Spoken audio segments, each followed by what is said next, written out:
On a nutritional level, everything for me is all about understanding this very basic concept. And the basic concept is, and this is kind of the big secret, there's only 2 kinds of food. That's it. Right? And if you get this idea, it changes everything as far as your power to live your life extremely healthy and happy. Right? So on the one side of food, what do you have? If there's only 2 kinds of food, what's one? Good food. Yeah, okay, and what's the other side? Bad. Okay, see, this isn't that hard, guys.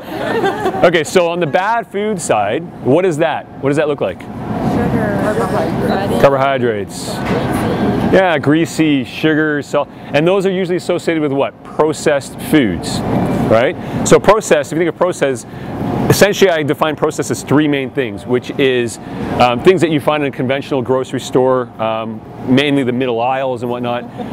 Fast food restaurants, right? Doesn't matter if it's McDonald's or the Keg or Cactus Club, it's all fast food, it's all made very much the same way, heavily processed. And then the third one on there, which usually rattles a lot of feathers, is meat. And I define meat as dairy, eggs, fish, pork, turkey, lamb, whatever it is. All falls on this side, down at the bottom, with the processed. And that's because of modern agriculture, right? With modern agriculture, you got a lot of antibiotics, a lot of hormones, so on and so forth.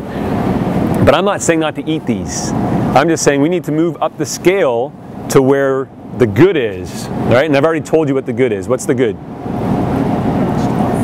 Vegetables is one. So what's the theme behind that? What are those? What are they considered? Natural?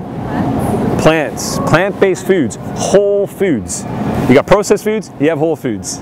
That's only 2 kinds of foods. And whole foods have not been broken down, altered, or transformed in any way. Right? So in that theme there of the plant-based world, there are only 6 foods. That's it. Are you supposed to eat all your vegetables uncooked? Yeah, and we'll talk about that really quick. So only 6. So what's one? We know vegetables. Somebody said nuts. What else? Fruits. Beans. So legumes, which are beans, lentils, and peas. 2 more. Grains. Seeds. You got them in your bag, right?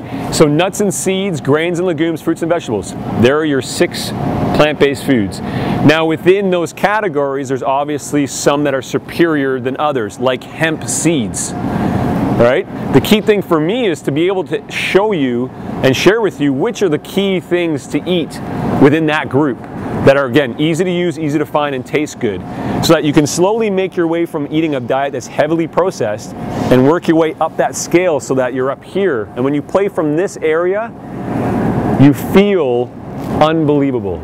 And your ability to live your life every day on your terms is, you know, and having the things that happen in your life in the way that you want them, it's a lot easier when you're playing from up here. Sounds good? Yeah. Cool. Okay, so now we're back to here. So the reason why I explained all that is because when you're talking about vegetables, you want to be up here as much as you possibly can. So when you discover plant-based foods, there's even more ways to make plant-based foods more nutritious. What would one way be to make a carrot even more nutritious? Buy organic. Buy organic, right? So why buy organic? Well, for the main one is no pesticides. So when you pick up your carrots, do you see pesticides on it? No. So you don't really think about it, so you just eat away. And meanwhile, most pesticides are fat soluble. They're storing inside your fat cells for long periods of time. In the end, you know, I was pre-diabetic when I was 26. I know now it had a lot to do with pesticides, a lot to do with additives and preservatives and so on and so forth. So I'm not saying that you should buy everything organic, but just being aware of the toxic load that is starting to accumulate within that leads to cancer, diabetes, heart disease, and so on and so forth. So going organic, automatically you start to eliminate that. Healthier. What's another way? Eat it raw. Absolutely. So not all food should be consumed raw, depending on what it is. Some of them do need to be cooked a little bit or heated a little bit for digestion purposes, but the majority of food you can eat raw, which then, you know, as far as nutritional content goes through the roof. And there's one more key one.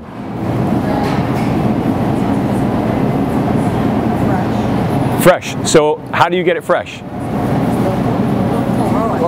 Local. Awesome. So local. The local, more local, the healthier. That's just a given. On average, our food travels about 1,500 miles to get to our plate. You lose a lot of nutritional value during that travel time. So looking for local food. Nesters supports a lot of local farms. So definitely as you walk around, there's no reason why you can't read the labels and find out where it's from. Or what about seasonal then? Yes. Like a lot of the stuff in Canada is not, most stuff's not seasonal. No, yeah. And there's only so much you can do. And for me, I'm not suggesting that you need to overhaul and only eat the 100-mile diet, right? Which is eating everything that's within 100 miles of where you live.